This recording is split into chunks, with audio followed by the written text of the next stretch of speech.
Day. But one of our biggest household names, star of stage and screen, Shane Richie, aka EastEnders Alfie Moon, was on the show and in the studio yesterday. I have to say, I didn't say this yesterday, he was a bit smaller than I thought. I always thought Alfie, I'm sorry, but maybe it's because he's standing on a ledge behind the bar. I'm quite short, and anytime I meet someone that's on TV, I go, right, okay, everyone on TV is short. Kid you not, because he talked about life on EastEnders and his prostate cancer storyline, which he's involved in at the moment, and it's really, really powerful. Well, I have got some more of that interview for you now. A lot of people know you from certain things. Mm-hmm. There'll be a generation of people that know you as Alfie Moon in EastEnders, yeah. But you started in TV way back. I don't want to go too far into the age, but how did it all begin? I was at, oh wow, I've been doing this now nearly 45 years. So I started as a child actor. I joined the local theatre, and in '78 there was a programme called Grange Hill. I remember Grange Hill. The original Grange Hill back in '78, '79. I belonged to a theatre school, and they were, funny enough, they were filming at my school that I went to at the time, and I got a job just running around the background as Tucker's gang, and then I joined the local theatre company. And at the age of 14, 15, I was touring. I should have been at school. But the school gave me permission. You never get away with it now. And I did a thing called TIE, which is called Theatre and Education. And I was 14, 15, and I'd go to the theatre. The Moonshine Theatre was called in northwest London. And there was professional actors, and I'd help them. There were set builders, staple the scripts, make them tea and coffee. I'd sit in on the readings, and I'd be there with the director, making tea and coffee or whatever. And then they'd go off on tour. And then the youth theatre got together, the Moonshine Youth Theatre, which I became a member of. And then in 79, I toured schools doing plays in school halls, in parks, and just learning my craft. And then I kind of got sidetracked and worked on holiday camp in 1980, and I did a season there, and I kind of learnt to do stand-up. And my dad at the time used to run clubs in London, so I was always surrounded by comedians and drag queens, funny enough, and singers, and then kind of found my lane doing stand-up for a while, but all the time being an actor. I studied in Los Angeles, went to film school out there, and just did a lot of touring plays, a lot of plays, and then kind of fell into the whole light entertainment, the game show thing, which was never in my wheelhouse. It was never something that I thought, A, I'd want to do, or B, I could do. And I found, in the 90s, I was doing shows like Win, Lose or Draw, children's show called Run the Risk, Cambridge Experience, Lucky Numbers, Caught in the Act. What else did I do? Love Me Do, Don't Forget the Lyrics. That was in the 2000s. Win Your Wish, loads of game shows. But, first and foremost, I'm an actor. That just got lucky, I suppose. Yeah. Do you know, when you look back at all of those things, is there like one thing that you look at going, oh, that was the most fun? I did the musical Grease, the original, in 1993. Now Grease is always on. It's always touring. It's always in the West End. But in 1993, it was the first time Robert Stigwood, who made the movie, produced a stage show. And it was the first time the movie had been done on stage, and we did it in the West End at the Dominion, and I was the original Kaniki, and I did that for 10 months and took over from Craig McLaughlin. Remember Henry and Neighbours? And Debbie Gibson. I took over as Danny Zucker and did that for 3 years. And that was a thrill because it was massive.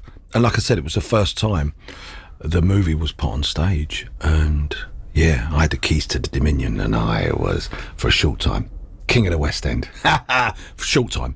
I've really enjoyed theatre. I'd love to do more musicals, but then I really enjoyed working with Hugh Jackman. I did Flushed Away, which we voiced that in London and Los Angeles, and then hung out a lot with Hugh. That was cool. You got some stories?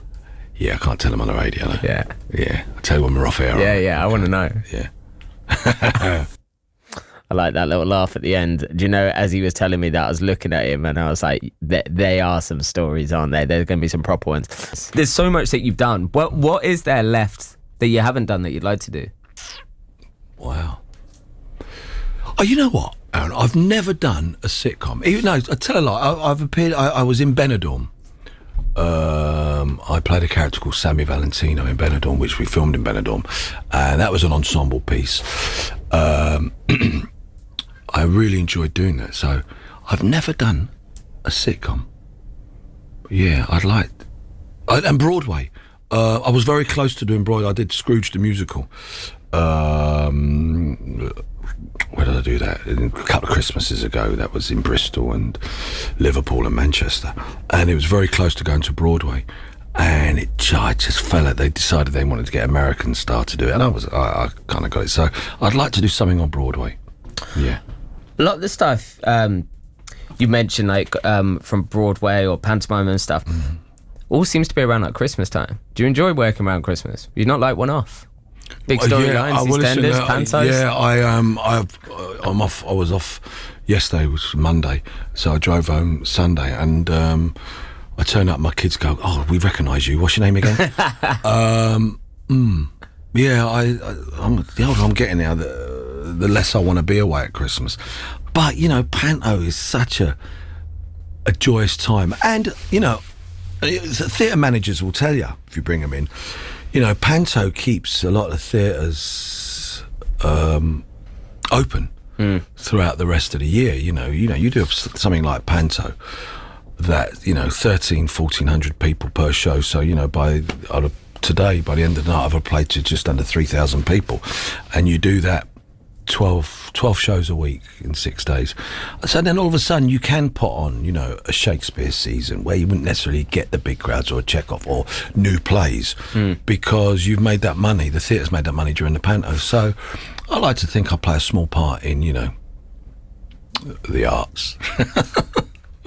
But do you know what? It's important that you recognise that. I don't know whether or not many people do, but there is that money that is needed to come in, and we all love go to see like big plays and so forth, but there's so many people working so hard behind the scenes, working on smaller plays all the time.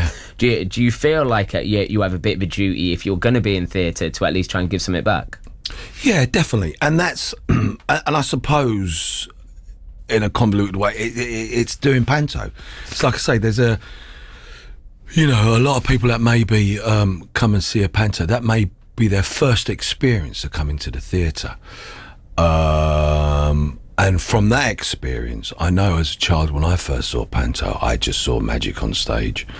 I just, I was in a theatre surrounded by people who were all laughing and shouting and singing together and enjoying a shared experience. So, if people come and see the panto and they go, you know what, we've had a great time coming to the theatre. So how are you finding Dick Whittington, the rest of the cast, the play? Lovely. A few of them I've worked with before. It's a show that I did a few years ago. I can't remember where I did it. Probably London or somewhere. I can't remember where I did it. So, Dick Whittington and the jokes write themselves. I don't need to tell you the jokes, Aaron. You can work them out.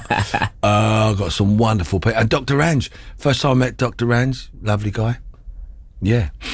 Really nice guy. Yeah. And he's every time I turn on the TV, he's on it. Yeah, I know. But his passion for the whole panto genre, when I'm in the wings and I'm coughing and spluttering and I'm sweating, and I see his passion for it and how excited he is, it rubs off on me. And he's got some wonderful stories. And it's so funny because when he finishes this, he goes back to A&E. No, he doesn't. I promise you, I was talking to him the other day about it. We was in the wings, side of the stage, and, I finish this, I go back to EastEnders. I said, what are you doing? He said, oh, yeah, I've got to go back. Oh, right. I thought you meant like tonight. No. He goes in for an A&E session overnight. I think it's St Thomas Hospital. He works, he's a paediatrician at the A&E. And when he finishes panto, he goes back to work there. I love that. Isn't that great? Yeah, that's dedication. Makes me feel useless. Because I don't want to insult you. You should never assume. But he's done a lot of stuff recently. I don't think he needs to do that. No, but that's his first passion. Yeah. Being a paediatrician, being a doctor. The amount of times I've come off in the wings and I'm coughing and spluttering. I'm going, Doc, what do I need for this? I know my throat's sore. You do so much though. Do you have to have moments where you take some time off to like rest the voice and just rest yourself? Yeah. EastEnders allows me to do that. I'm talking down here at the moment, sound like Phil Mitchell. Yeah. There's a lot of downtime, something like EastEnders. Doing a panto is 2 shows a day, you hit the ground running, and the hard part is making it look easy. And once you make it look easy, everyone thinks they can do it. So panto, it's an art form. But yeah, you kind of got a rest between shows. I was home the weekend and I was just an Uber to my kids, driving them around, so that went out the window. But EastEnders, no, there's a lot of downtime. In my dressing room at work, I write. I'm working on the next album, writing a drama. Funny enough, I'm trying to learn to speak Hindi for some reason. I've got someone, because I love him. Just for the crack? No. I nearly went a few years ago to do a play in India. It was street theatre, because Agatha Christie is very big in India, and so is street theatre. And there was a team of actors that work alongside a theatre company in, I think it's Delhi or Bombay. And you put on, you do small theatre, and then you go and take it to the streets. And that's something I'd like to do, but and I worked with Meera Syal many years ago, and she gave me a book, because she obviously speaks fluent Hindi, and she gave me a book about learning speaking. So I've constantly got that in my dressing room. Tike, khese hai. Sound like my mum. Is your mum Indian? Yeah. Whereabouts? Yeah, What she was part? from Shimla. Okay. So Shimla Is that south? No, it's in bang in the North Himalayas. Okay. So it was like, you go there. She was taught by like nuns. Her first language Really? was English. It's absolutely beautiful. Joanna Lumley does one of her shows where she goes up there. Honestly, if you're ever going to go, have a look. Well, there was a trip I was gonna do, because I'm going to be 60 next year. I'm just waiting for I'm just waiting for someone to go saying you don't look it, but obviously that ain't happening. Do you know what I thought about it? But I thought no, it'd be expected. Well, I was expecting it, if I'm being honest. You did talk about your career. You said 45 years or so. Yeah, I started when I was 5. Yeah. But yeah, so there's so I still may do a pilgrimage to India. There's a wonderful company that you get the train from north to south, and you know there's families that live by the tracks, and you stay with a family and you pay them, and they look after you. They take you around your village, and you do crafts with them, and you stay there maybe 48 hours, get back on the train, and move on to the next village. So that's something I'm seriously thinking about. I like that. So what's next for you now after Panto anyway? Just back to EastEnders? Yeah, I think I literally finish on Jan the 14th, and I'm back Monday morning. Hey, Mum, I spoke to Shane Richie about you. Remember that? That's your Christmas present.